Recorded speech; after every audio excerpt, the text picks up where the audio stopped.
অবস্থান করুন যার যে জায়গায়।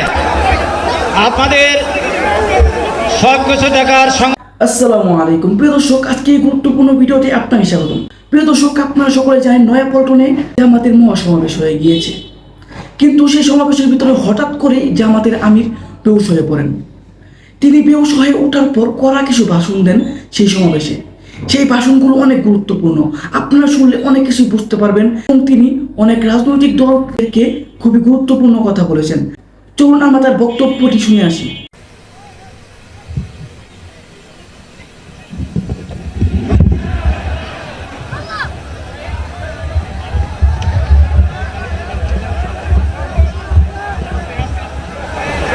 আপনারা অবস্থান করুন যার যে জায়গায়। আপনাদের সব কিছু দেখার সঙ্গে স্থান পরিবর্তন করবেন না, সবাই জায়গায় থাকেন, সবাই তার নিজ নিজ জায়গায় অবস্থান গ্রহণ করেন,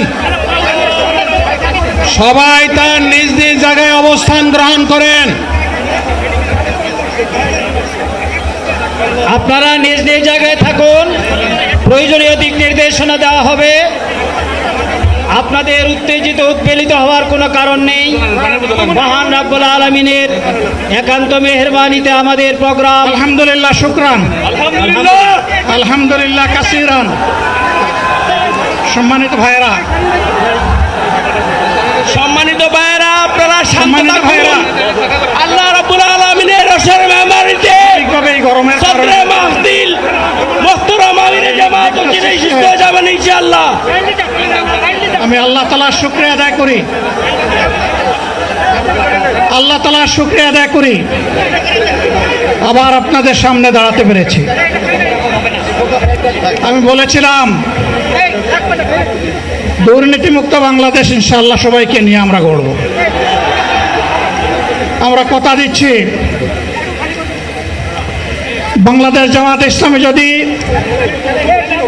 আল্লাহ তাআলার মেহেরবানি এবং সরকার জনগণের ভালোবাসা নিয়ে সরকার গঠন করে, তাহলে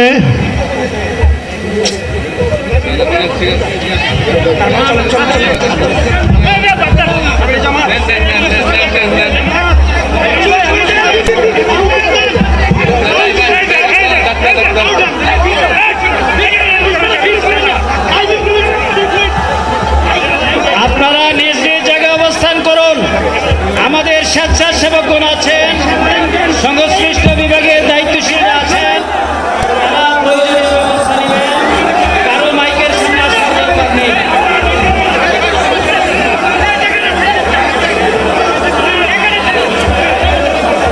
আপনারা অবস্থান করুন নিজ নিজ জায়গায়।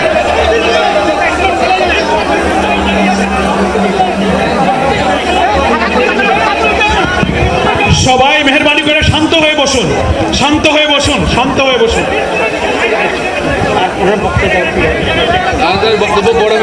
আপনারা সকলে ভাইরা, আমিরে জামাত একটুখানি অসুস্থ হয়েছেন গরমের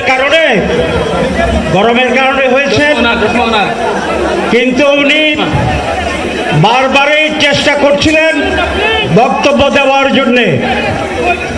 ডাক্তাররা বলছেন ওনার আর বক্তব্য রাখা ঠিক হবে না। ওনার যে বক্তৃতা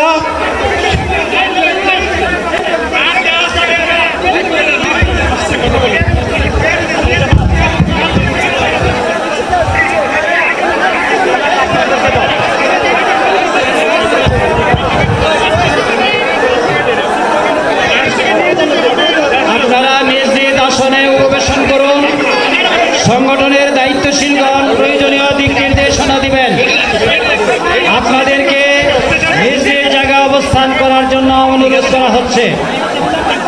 দেন না এখানে আপনাদের এই ড্রোনগুলো আলহামদুলিল্লাহ, আলহামদুলিল্লাহ। আরে আল্লাহ যত সময় আয়াত দিচ্ছেন, আল্লাহ যত সময় আয়াত দিয়েছেন তত সময় মানুষের জন্য লড়াই করবো ইনশাআল্লাহ। এ লড়াই বন্ধ হবে না। বাংলার মানুষের মুক্তি অর্জন হওয়া পর্যন্ত আমাদের লড়াই অব্যাহত থাকবে।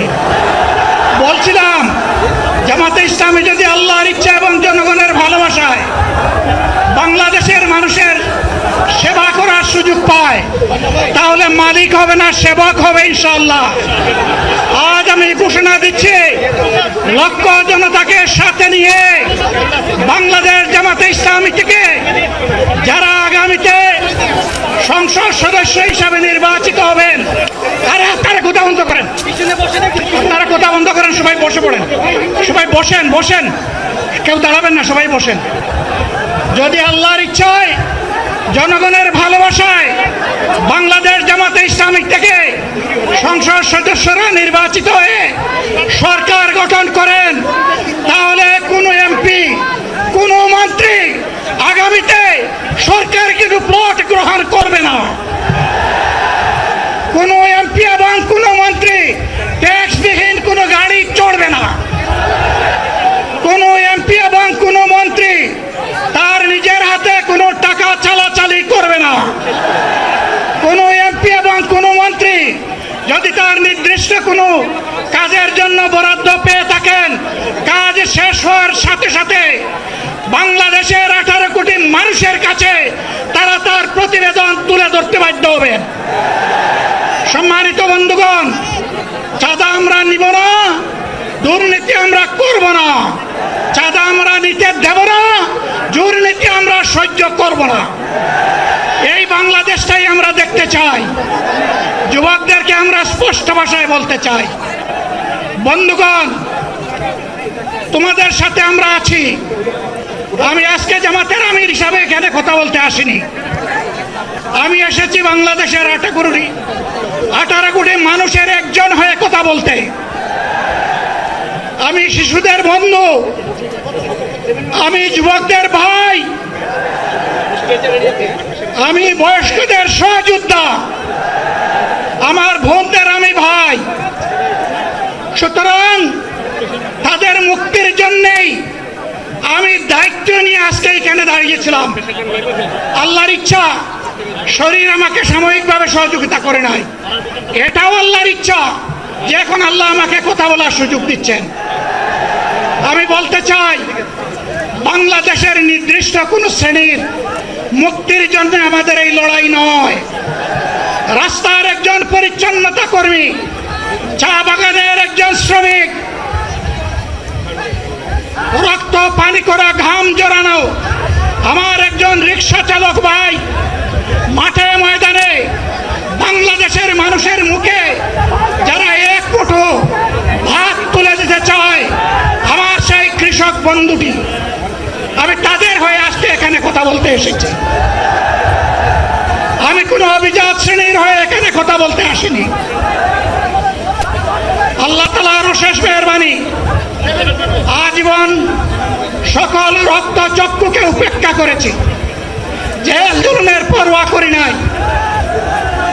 আমার আফসোস, 24 সালে জাতিকে মুক্তি দিতে গিয়ে যারা জীবন দিয়ে শহীদ হলো, আমি তাদের একজন হতে পারলাম না। আপনাদের কাছে দোয়া চাই। প্রিয় দর্শক, আপনারা তার বক্তব্য শুনেছেন। তার বক্তব্য নিয়ে আপনার কি মতামত অবশ্যই কমেন্ট বক্সে জানাবেন।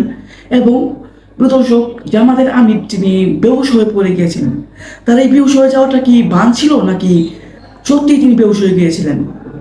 অবশ্যই কমেন্ট বক্সে জানাবেন।